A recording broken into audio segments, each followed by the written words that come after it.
Parents often wonder whether video game addiction is a real diagnosis by the American Psychiatric Association or the American Medical Association, and the answer is currently no. There isn't a diagnosis that's widely recognized and accepted within the medical community.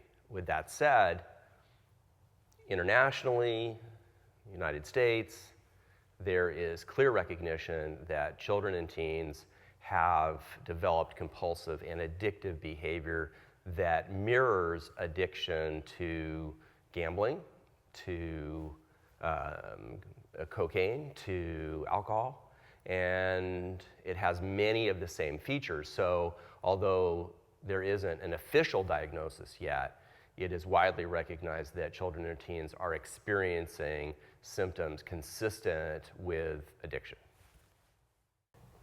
Parents often ask whether all video games are the same with respect to developing addiction or compulsive behavior. And the answer is no. Not all video games are created equal. There are, on the extreme end of addiction, are what are called role-playing games, like World of Warcraft, and at the other extreme end, you have puzzle games. And in between, you've got games that are at very low risk, like a famous game like Mario Kart. But then you have first-person shooter games, which are very, very popular, like Call of Duty, which are also addictive. The most addictive, though, and the most important for parents, is the role-playing games like World of Warcraft and the first-person shooter games like Call of Duty. Parents wonder, what are the signs of video game addiction in a child or teen? First and foremost, there is the sign of time warp, which is the child has no sense of how long they're playing. Another sign is when the child is confronted with how long they're playing, they truly don't believe that they were online that long or playing that long, depending on the gaming system. And they believe that no limit is reasonable.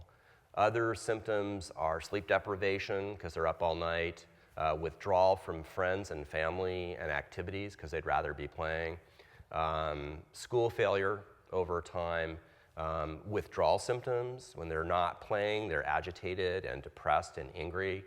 And then over time, they can become focused in every way on gaming. That's all they talk about. That's all they want to do. And their entire life becomes about either a particular game or a particular genre of games. One of the most common questions asked by parents and educators and mental health professionals is, are all kids vulnerable in the same way to video game addiction? And the answer is no. And there's an advantage to knowing this because it makes it easier to identify kids that are at high risk. All the studies, and there are many now internationally, China has studied this, Korea has studied it, they've studied Western Europe and the United States, that kids with offline problems, meaning kids with mental health problems and social problems in offline real time, are the most vulnerable, and those are kids with depression, kids with attention deficit hyperactivity disorder, and kids with social skills problems, usually kids on the autism spectrum. Video games are addictive because the game designers are smart and they really want customers, and they create what are called hooks. One major hook is what is called leveling up, which is the ability of the child to earn higher and higher levels within the game. Another hook is there are no ends to certain kinds of games, role-playing games. They go on forever. And so the intrigue and process of problem solving in the game never ends.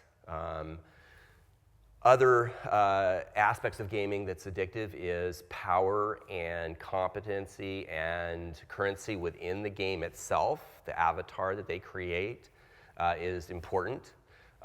Within the gaming community, they are important. The child feels important. So there's social connections. There's also collaboration, which leads to addiction, collaborating with other gamers.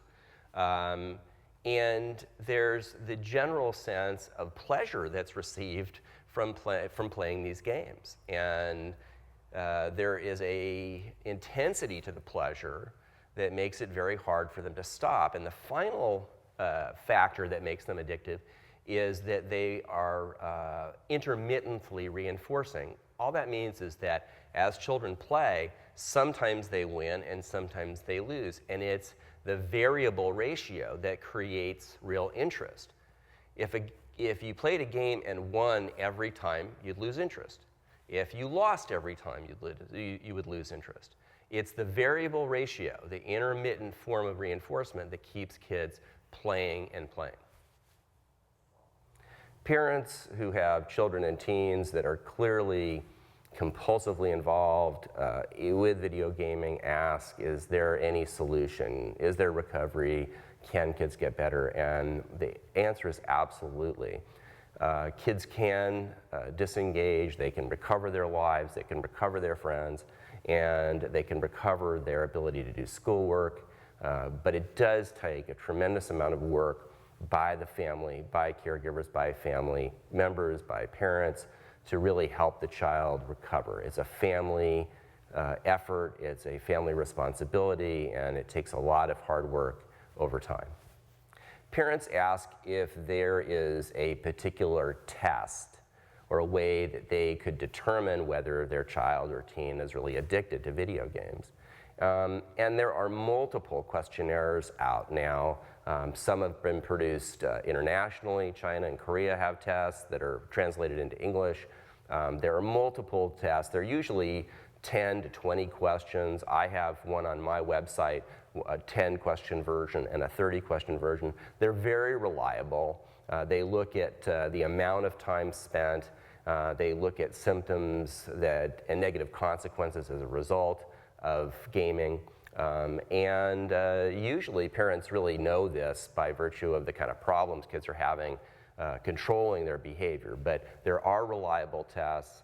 As I said, there are questionnaires. Parents fill them out. They can be as few as 10 questions and as many as 30. One way parents can decide on their own about whether their child has a problem with video gaming is to keep track of the amount of time and the patterns of use. And they can do this by simply logging every time the child or their teen goes on to a gaming console or handheld device. It's important to also look at time of day, if there are particular kinds of triggers that lead to gaming. But the more knowledge a parent can acquire about their child's gaming habits, patterns, and most importantly, the amount of time they spend, that's really helpful in dealing with the solutions to a video game addiction problem. There is a great way to determine how much time a child is spending on gaming. There's a guy named Brent Conrad who's got a great website called techaddiction.com, and he has a sheet that's called Gamer Math. And what it enables a parent to do is to add up the amount of time a child is spending per day and per weekend.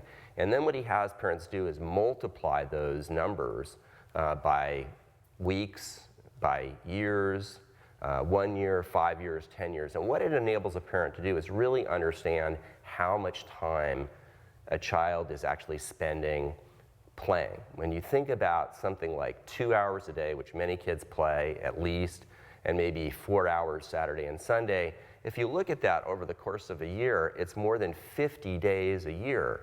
In 5 years, it's over 270 days.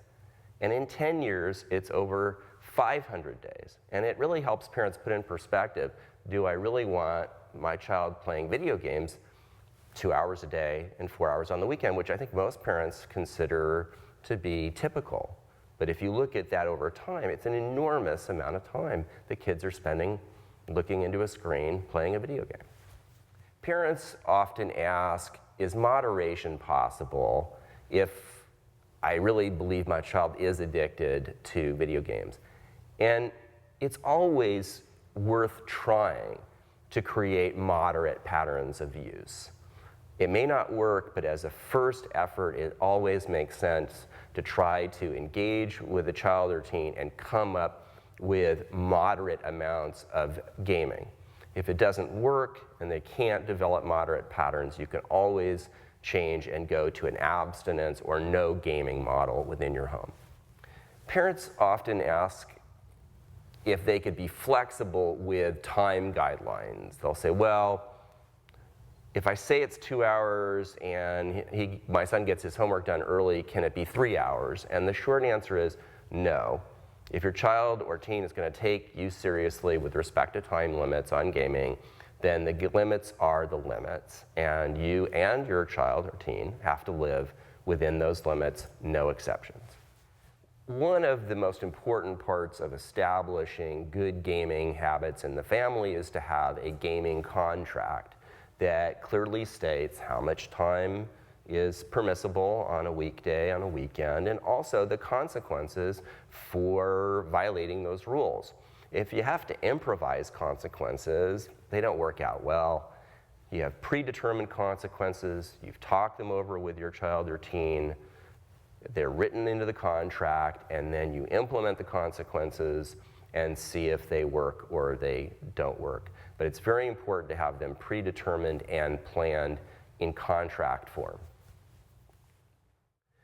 Parents often ask whether punishments are helpful if their child violates video gaming rules or time limits. And the answer is some kids really only respond to punishments. They don't respond to rewards or incentives. And if your child is consistently breaking the limits and rules that you've set, then there are times that you do need to invoke certain kinds of punishments. It could be revocation of a video gaming privilege. It could be revocation of a different kind of privilege, TV or going out, whatever the child really is invested in. There are times when you really have to lay down the law and use punishments, and hopefully you'll get their attention and they'll go back to living within the time limits that you've set. When you're trying to change a video game pattern, I always tell parents, start with a reward system. Something simple, not fancy. What you're trying to do is encourage moderate gaming behavior. So you want to reward moderate gaming behavior. Now, you can't reward moderate gaming behavior with more gaming, but you can reward it in other kinds of ways. You could reward it with a later bedtime. You could do a special outing. You could provide an outing with friends. You want to create social incentives, rewards. In other words, rewards that get them away from the video game, but that they are motivated by. So if you want to encourage moderate behavior, come up with a meaningful reward system and put that in your contract as well. One of the most common questions parents ask is how much time should their children play? And the American Academy of Pediatrics say 2 hours of screen time per day. That means TV, that means gaming, that means handheld devices. So if you take 2 hours as the max of all screen time together, you have to decide within your family how you want to apportion that. One of the guidelines is for 6 to 8-year-olds, maybe 30 minutes per day on a weekday of gaming, and maybe 45 minutes to an hour. 12 to 14-year-olds, maybe 1 hour per day during the week, and an hour and a half to 2 hours. And then teenagers, generally, it's maybe an hour, hour and a half during the week, and 2 hours on the weekends. But the important part from the American Pediatrics is to remember 2 hours total amount of screen time per day. Parents ask, well, if we're going to change our video game rules, should we do it all at once? Should we do it over time? And the answer is, it depends on your child or teen. There are advantages to doing it all at once. You get it over with and you move forward. There are certainly advantages to phasing in limits over a 3, 4, 5 week period of time. So it really depends on your kid. They both can work. If your child or teen has had heavy gaming behavior, meaning 4, 5, 6 hours a day and binging on the weekends, then more than likely you're going to use a phase-in, gradual time limits coming in over several weeks. If your child has been at an hour a day, an hour and a half, and you're trying to move back, that you could probably implement reliably all at once. Parents ask me, should they get feedback from their child or teen about whether or not to implement new gaming rules all at once or gradually? And it is a really good idea to ask, particularly a teenager. They may surprise a parent and say they do want it all implemented at once. And they may say, no, I need more time. But it's certainly worth asking. The more buy-in you get from a child or teen regarding new limits, the better. If you ask them, their buy-in is likely to go up. Parents often ask, should all homework be completed before video gaming starts, or can a kid come home and play video games for maybe a half hour, 45 minutes, and then start? Without a doubt, homework should be completed, done, and checked by a parent before video gaming begins. Now, with that said, parents have to be careful that the child doesn't obviously race through their homework in order to get to video gaming time. But the answer is homework first, video gaming second, but parents have to really make sure that the quality of the homework is up to the standards that they would expect and the child isn't rushing to get to gaming time. One of the really effective ways to deal with violations of gaming time limits is the 2-for-1 rule. And all this means is for every hour or minute that a child goes over the limit, they lose double that amount. So let's say you've set a time limit of an hour and you find out that the child was on for 2 hours. So the penalty is double the 2 hours. It's 4 hours. So it's very simple math. If you go over, we double that time and then we take it away from your bank of time. So let's say on a Wednesday, a child played an hour extra, right? And we double that and their gaming time is deducted on Saturday. So they lose their Saturday time. It's very simple. You tell the child or teen, if you go over, we double that amount and we take it away from your bank of time that you have the next day or on the weekends. It's really easy for kids to understand and it's easy for parents to follow. Parents ask, should we offer replacement activities for the time now that my child or teen is off video gaming? And the answer is definitely. You should come up with a list, a menu of activities that the child or the teen can pick from and that you can pick from. So it's a really good idea to sit down and brainstorm as a family with what kind of activities can we do instead of gaming. And I recommend the broadest, largest list that you can think of. Parents often say, my child won't do anything now that he's off gaming. Should we require him to do something? And the answer is absolutely require it. You still have control over children and teens. You won't have any control if the gaming behavior goes on and they're young adults. So you do require it. You set limits. You say, we're leaving the house. We're going to the beach. We're going to rock creation and rock climb. We're going to paintball. We're going to the movies. We're going to the market. But you absolutely set that as a requirement to get them out of the house, having non-gaming experiences in real time.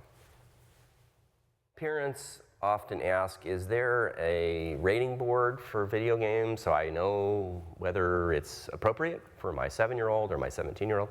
And there is the Entertainment Software Rating Board.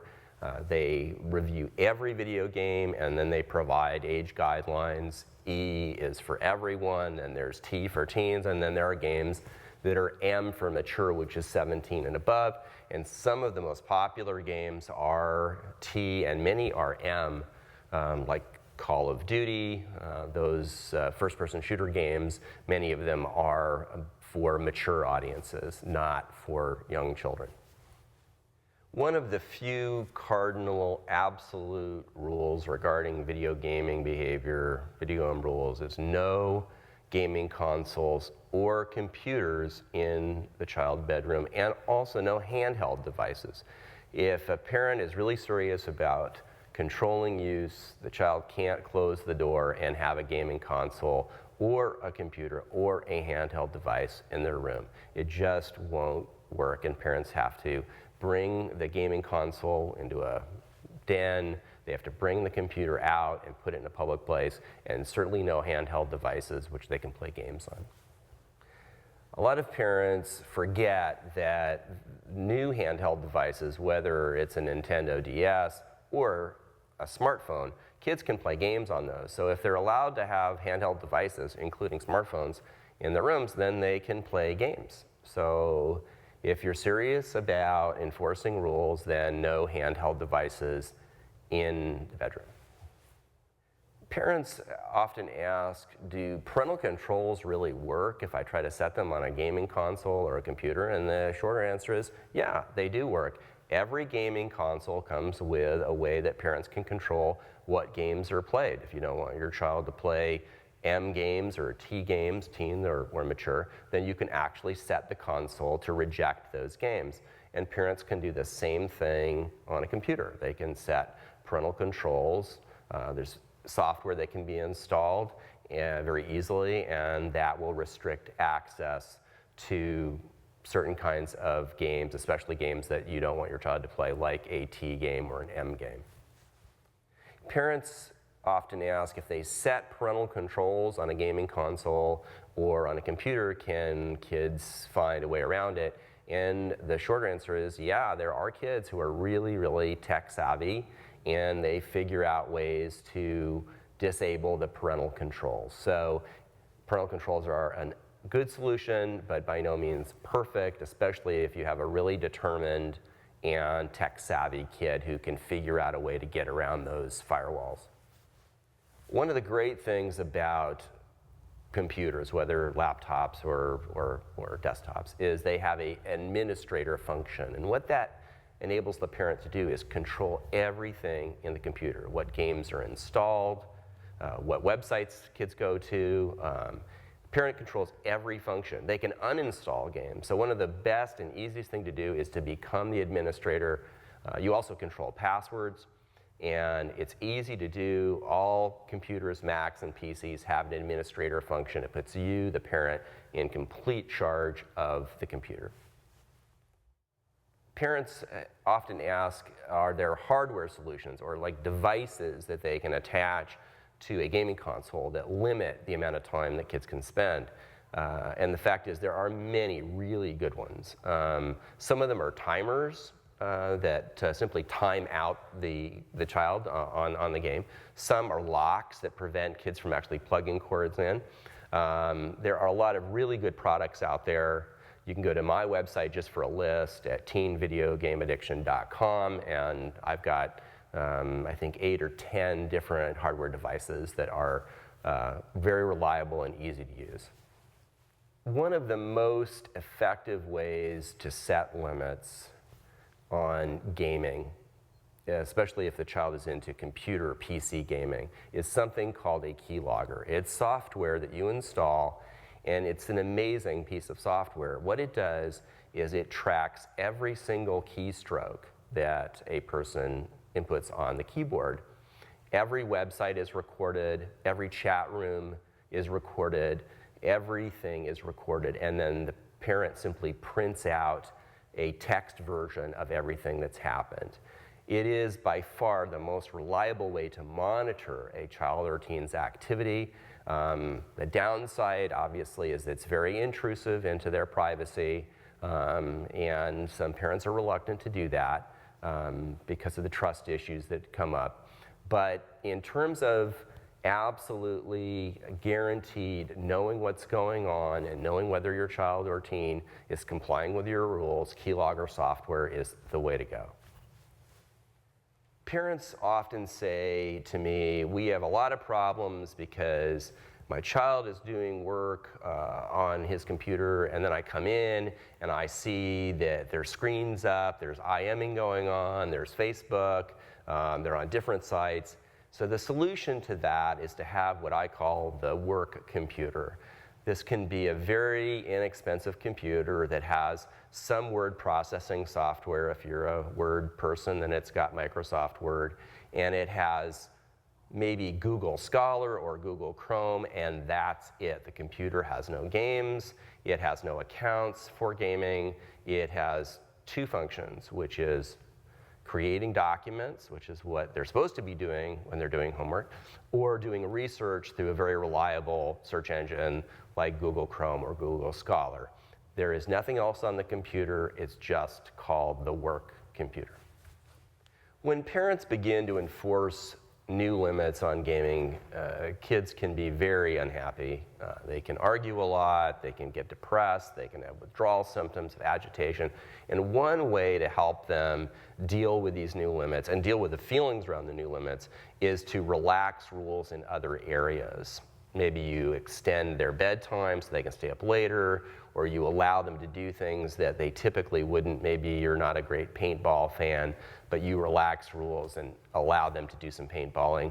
It's really wise and effective to relax rules in other areas to create a sense of goodwill and also motivation on your child or teen's part to comply with the new video gaming rules. Parents often say, you know, we have 3 kids and it's only one of our kids that has a problem with gaming. So do we have to have family rules? And the short answer is yes. All people in the house, all the kids, and the parents, if they're gamers, and there are a lot of parents that are gamers, should have the identical set of time limits. Everybody's on the same calendar, on the same time. That way, there's no jealousy, there's no envy, and everybody is clear about what the time limits are. Parents often ask, what's the best approach to phasing in new time limits? Should we do them all at once? Should we do them over time? There's different strategies, but 5 weeks is a good number if you're going to phase in new limits, especially for a heavy gamer. You give them a 5-week period of time, you phase down as you go forward, and at week 5, you have all your new limits. They're in place, they've had time to adapt, you've had time to work out the kinks. So 5 weeks is a good number for a gradual phase-in plan. Parents often feel that they're the only parents that are dealing with real heavy gaming addiction, and they can go to Online Gamers Anonymous, OLGA, and they can get lots of support from other families who are going through the same thing, get ideas, brainstorm, and just get a lot of emotional support. Parents often say to me, my child won't admit he has a problem, so isn't it then impossible for us to make any progress? Doesn't a person have to admit that they have an addiction or compulsive behavior? And in adults, that's certainly true, but in children and in teens, it's not true. You don't need their buy-in. Is it optimal to have their buy-in? Absolutely. But you can implement all different kinds of rules, limits, rewards, punishments. You can construct a whole gaming contract and present it to them without their buy-in, because you control the gaming and you can control the consequences. So is it ideal? Yes. Is it necessary? By no means. Parents often ask whether grades should be set as a precondition for any gaming. And the short answer is absolutely. Now, every kid has different scholastic abilities, so you don't want to set a limit that's standard that's unreasonable. If your child's never been an A student, saying they have to be an A student in order to have gaming privileges doesn't make sense.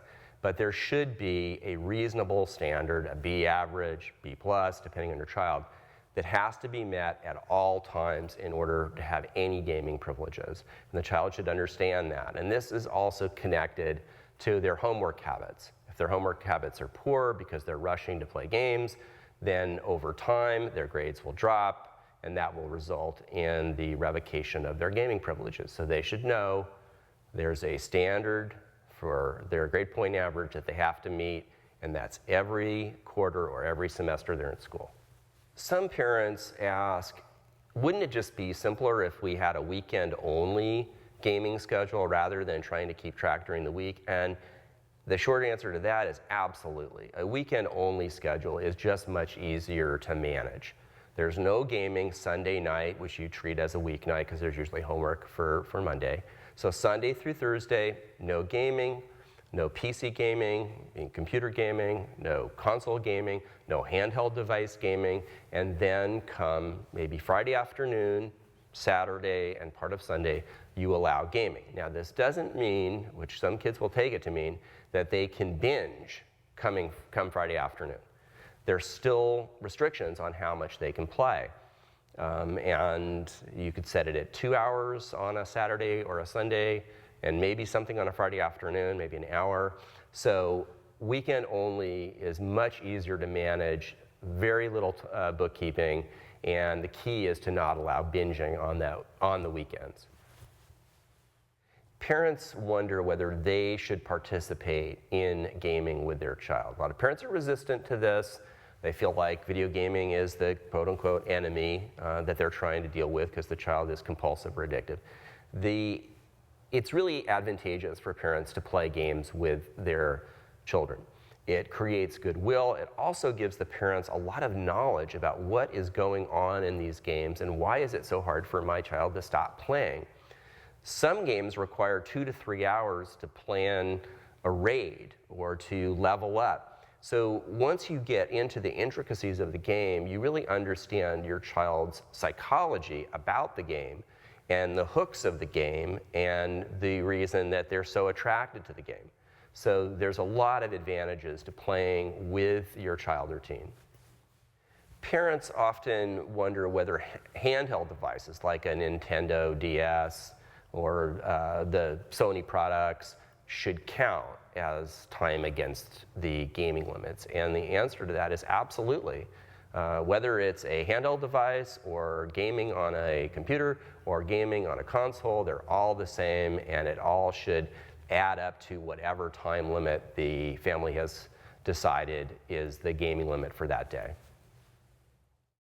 One really important habit for kids to develop is once you have established gaming limits, let's say an hour, hour and a half, it's a good idea about halfway through to take a 10-minute, what I call reality break, which is just 10 minutes of time out, then they can go back to the game. And the reason this is helpful is it prevents kids from becoming so preoccupied and getting into what's called the time warp, which is this loss of time that kids who have video game addiction have.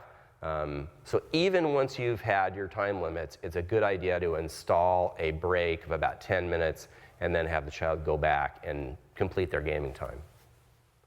There are many really great products that fall into the category of what are called educational software. They're games and software that just has a lot of educational content that's fun to play, but it enhances reading skills and thinking skills and understanding of geography.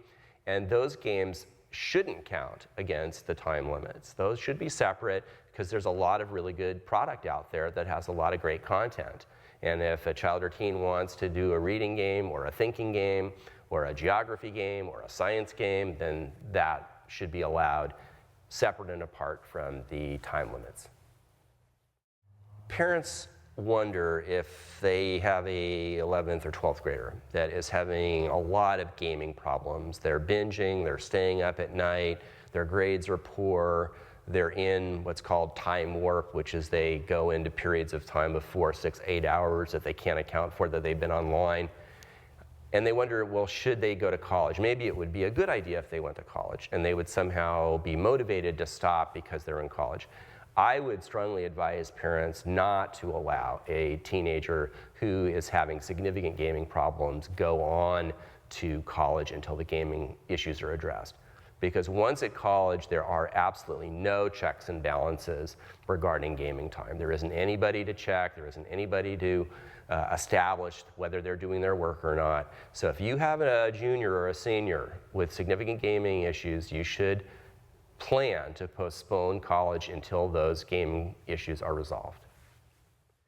Parents often say to me, I woke up at 1:30 in the morning and I went down the hall and I found my child or teen awake playing a game. How can I prevent secret nighttime playing? Some of that can be prevented just by installing software programs that time out the console or the computer, so they can't do it. But you can also do something that's simple. You can take away the controllers on a gaming console. You can take the gaming console out and unplug it and bring it in the bedroom. You can remove keyboards. So you have different kinds of options. But if you notice that your child is not sleeping, and that's one of the most significant problems for video game addicted children and teens, is sleep deprivation because they're up in the middle of the night, then you have to make sure that they don't have access to the console or to the computer. One very easy solution to controlling PC gaming, and also there's also consoles that are now hooked up to the internet. Kids are playing against other kids in other countries via the internet. If you have a wireless house, the kids can access the internet from any room in the house. They can smuggle in a device, a friend's laptop, and end up playing without your knowledge. So the solution is to have a wired connection and no Wi-Fi in the house. Now this is a problem for a lot of parents who want Wi-Fi and they want to be able to use their handheld devices and their laptops anywhere in the house. But if you really want to control it, that means you have a wired connection, and that's the only place the child can play is where it's wired in. So there are absolute advantages to having no Wi-Fi and a wired connection to the internet. One common question from parents is, how do I know that it's time to stop trying to create moderate gaming behavior and move into a ban or abstinence model? And the way you know is that all of the efforts that you've made in setting time limits have been violated or failed. You've tried 2 hours a day, you've tried incentives, you've tried rewards, you tried the 2-to-1 rule, and nothing works. You wake up, they're playing in the middle of the night. Maybe you have what is called the keylogger software, which enables you to look at all of their activity online, and nothing is working. And at that point, you have to say, we've tried it, we've tried to be moderate, we've given it a good faith effort, it's not working, we have to go to an absolute ban on all gaming.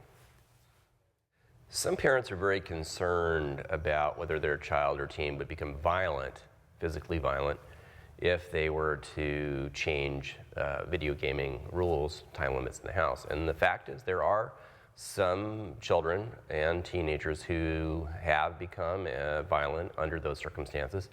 If the parent is worried about it, they should take that worry seriously and really talk to a professional, a mental health professional, about how to deal with the underlying issue that would lead to that kind of anger or violence, as well as the issues around the video gaming. But if a parent is concerned about that, if that's their instinct, that there could be violence in the house, they should take that seriously and bring in a mental health professional to help them figure out how to address the violence, the anger outbursts, the problems in that area, as well as the gaming. Some parents feel that their child or teen knows way more than they do about the gaming console and the computer, and in many cases that's true.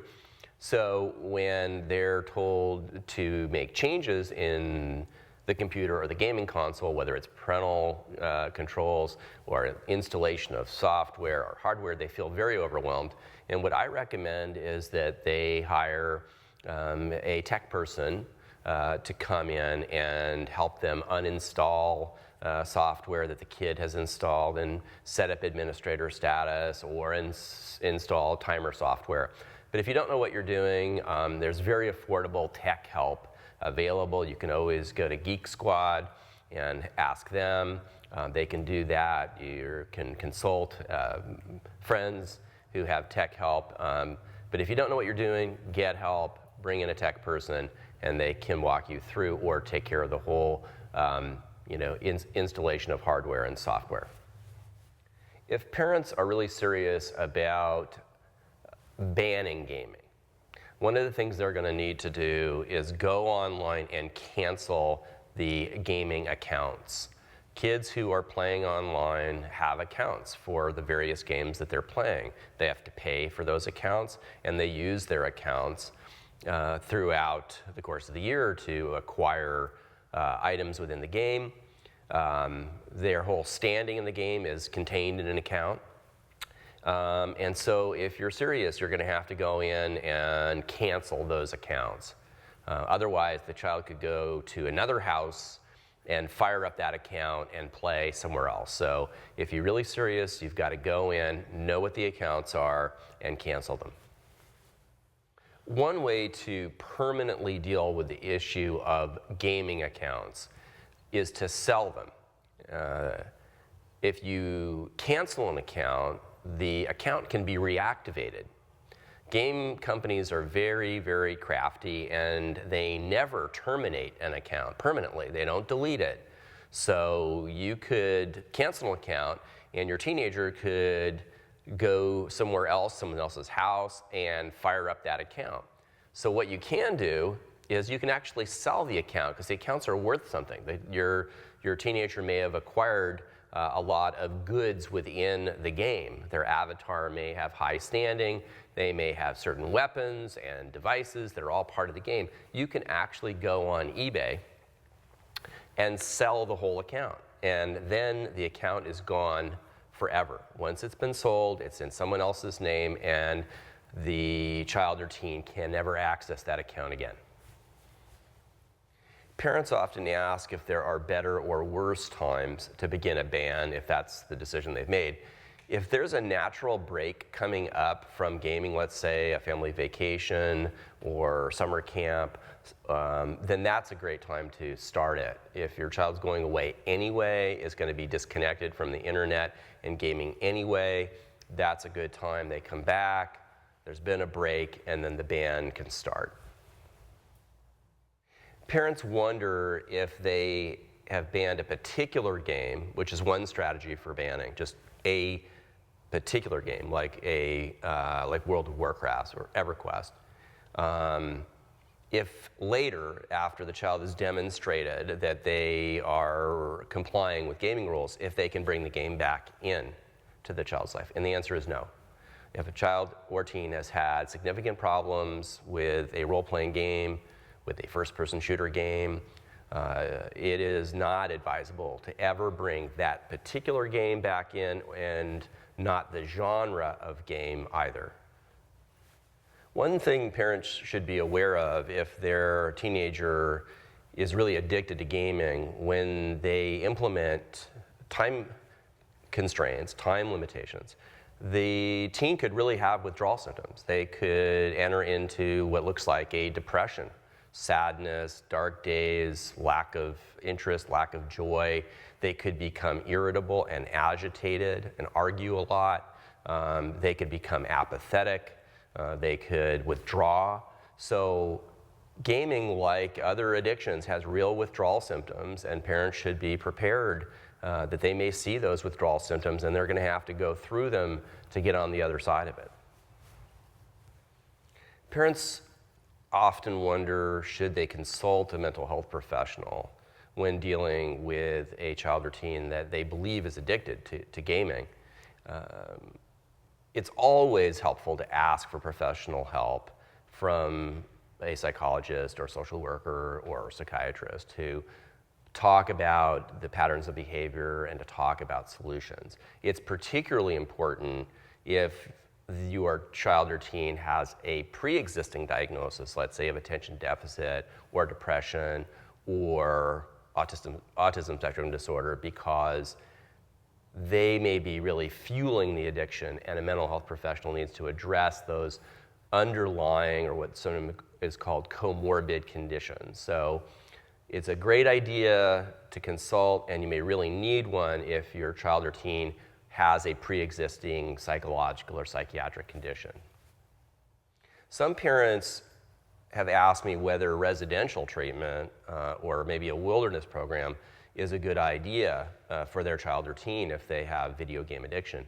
And there are definitely teenagers that need to be unplugged from technology, and you can't do that in a major metropolitan area. They can go to a friend's house, they could go to an internet cafe. There's all kinds of ways if a teen is really determined to get back online and play games. And they may really need a period of time where they have a break. And so wilderness programs are therapeutic. They're fantastic. I've got some great names for wilderness programs on my website. And there are great residential programs. So you may have a teen who really needs to get unplugged, and the only way to accomplish that is through either a wilderness program or a true residential treatment program.